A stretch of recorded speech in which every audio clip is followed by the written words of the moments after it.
कि जो 100 दिन का अभी मुख्यमंत्री जी ने प्रत्येक विभाग को 100 दिन का एक खाका तैयार करने का आदेश दिया था, उस खाके में ग्राम विकास अधिकारी के जो अभी खाली पड़े पद हैं उनको भरने की बात कही जा रही है। जैसा ही अखबार में आया है वैसा हम आपको बता रहे हैं कि ग्राम विकास अधिकारी के 2142 पदों पर यह भर्ती होगी, जबकि 3000 नौकरी आउटसोर्सिंग करना तो बहुत गलत है। 2142 ये पद हैं जिनके लिए अधियाचन बोर्ड भेज रहा है। और ये जो 100 दिन की रणनीति मुख्यमंत्री जी ने बनाई थी, उस 100 दिन की रणनीति के आधार पर ही ये आपका इसमें बताया जा रहा है, जिसमें से कि 2142 पद भरने की, हालांकि कुल पद तो ज्यादा खाली है, परंतु 2142 पदों को भरने की योजना तैयार की गई है।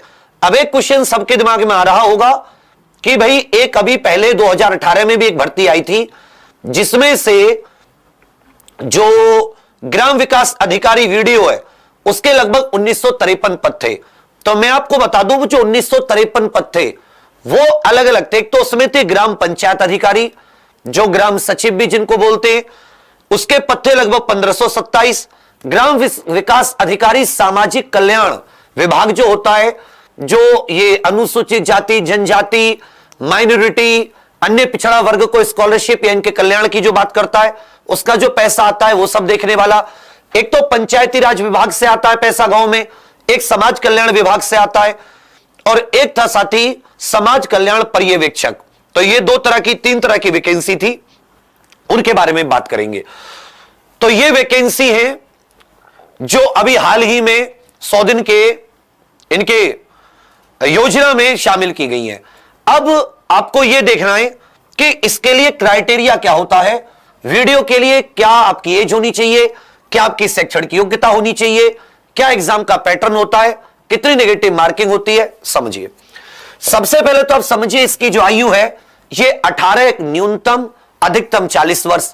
अन्य पिछड़ा वर्ग, अनुसूचित जाति अनुसूचित जनजाति को जो उत्तर प्रदेश में छूट मिलती है वो मिलेगी। जो एज काउंट होती है वो साथी 1 जुलाई 2022 को काउंट होगी। 18 से 40 वर्ष मींस आप 18 वर्ष के हो चुके हो 1 जुलाई 2022 को, और आपकी एज 40 वर्ष से ज्यादा ना हो। क्वालिफिकेशन की बात करें तो आपने किसी मान्यता प्राप्त बोर्ड से 12वीं की हो और आपके पास डॉइक का CCC सर्टिफिकेट भी हो। यह याद रखिएगा, यह CCC सर्टिफिकेट 100% होना चाहिए।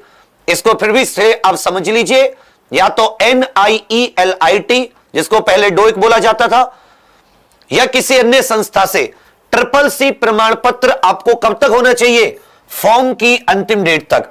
जब भी फॉर्म आते हैं उसकी अंतिम तिथि तक। तो CCC जिसके पास नहीं है वो अप्लाई कर दें CCC के लिए। हर एक 3 महीने पर इसकी परीक्षा होती है, कंप्यूटर का कोर्स होता है, CCC सर्टिफिकेट आपके पास आ जाएगा। एग्जाम पैटर्न देखें तो इसमें कुल 150 प्रश्न आते हैं, 3 सेक्शन होते हैं, रीजनिंग, हिंदी और सामान्य ज्ञान। 50-50-50 प्रश्न आते हैं। एक प्रश्न 2 नंबर का होता है, तो हर एक सेक्शन ये 100 नंबर का, कुल मिला के 300 नंबर का पेपर होता है। और समय इसमें 2 घंटा मिलता है ऑफलाइन, ये पेपर होता है, समय 2 घंटा मिलता है। नेगेटिव 50% होती है। 50% कैसे? अगर आप 2 प्रश्न गलत कर देते हो तो एक सही प्रश्न के नंबर कट जाते हैं, एक सही प्रश्न के नंबर कट जाते हैं। जैसे आपने 2 सही करते तो आपको 4 नंबर मिलते, समझे मेरी बात? अगर आप 2 क्वेश्चन सही करते तो आपको 4 नंबर मिलते। अब आप 2 प्रश्न गलत कर देते हो तो 4 नंबर तो वैसे चले गए आपके, साथ में एक प्रश्न के जो सही 2 नंबर होते वो भी चले गए। तो आप समझ रहे 50% की इसमें आप पर चपत लगती है कि 2 सही नंबर क्वेश्चन होने पे जहां 4 नंबर मिलते, वही एक गलत होने पर 2 नंबर आपके कट गए। तो उस हिसाब से आप देखना। तो ये समझ में ना आए तो इसको लिख लेना, 2 गलत पर एक सही प्रश्न कटता है। तो 18 से 40 वर्ष, 12वीं, CCC होना चाहिए 100%। CCC का सर्टिफिकेट प्लस मतलब अनिवार्य है। कब तक होना चाहिए? फॉर्म की अंतिम तिथि तक होनी चाहिए जी। अब आ जाता है कि सर एक पुरानी भर्ती भी चल रही है, इसका क्या होगा? तो उस भर्ती का री एग्जाम होना है। रिटायरमेंट भी होते रहते हैं, वो भर्ती अलग है, ये भर्ती अलग है, पहली बात। दूसरी बात, ये 2-3 सवाल होंगे तैयारी वगैरह के बारे में, क्योंकि देखो ये अकेली ऐसी भर्ती नहीं जिसको आपको तैयारी करनी पड़ेगी। जिन लोगों की हाइट आदि नहीं होती या जो यूनिफॉर्म जॉब पुलिस आदि में नहीं जाना चाहते, तो यूपी SSS की एक फॉरेस्ट गार्ड की भर्ती आनी है। फॉरेस्ट गार्ड को बहुत ज्यादा लोग भरते हैं। एक गन्ना पर्यवेक्षक आदि की यह भर्ती होती है, जैसे समाज कल्याण पर्यवेक्षक होते हैं। एक आपकी जो भर्ती आनी है वो ट्यूबवेल ऑपरेटर की आनी है, ट्यूबवेल ऑपरेटर। और एक इसमें जो भर्ती आनी है वो आनी है आपकी, जिसे हम लोग बोलते हैं क्लर्क, जो स्कूल विश्वविद्यालय और कॉलेज आदि में जो क्लर्क होते हैं, विश्वविद्यालय और कॉलेज आदि के जो क्लर्क की भर्ती थी।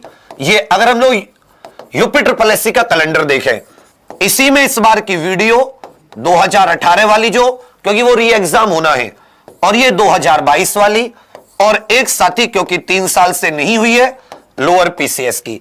ये कुछ वैकेंसी है यूपी SSS की, जिनकी एक बार तैयारी करोगे, एक बार ऐसे नहीं कि इसकी अलग करी, इसकी अलग करी, इसकी अलग करी, इसकी अलग करी, सबका वही होता है। लेखपाल को छोड़कर रीजनिंग जबकि सब में आती है। लेखपाल तो है ही है, वो तो मैंने अलग से आने वाली बता रहा हूं। लेखपाल की तो मुख्य परीक्षा होनी है। रीजनिंग, हिंदी, सामान्य ज्ञान, ये कॉमन है जो इन सभी में आएगा ही आएगा। आप SSS कर लोगे तो SSS से आपको और ज्यादा फायदा मिलेगा। तो ये सब लोग आप एक तरफ से तैयारी करना। 17 अप्रैल को एक हमारी इवेंट आ रही है, जलेगी जीत की मशाल, 17 अप्रैल सुबह 11 बजे। सभी लोग इसको इवेंट को रिमाइंडर जरूर लगा जाना। इसका लिंक अभी आपको कमेंट में दिख रहा होगा, ऊपर ही पिन किया हुआ। यहां आपको तैयारी का 180 दिन का मौका मिलेगा। 180 दिन आप किसी भी तैयारी को अच्छे से दीजिए, दिन रात करके।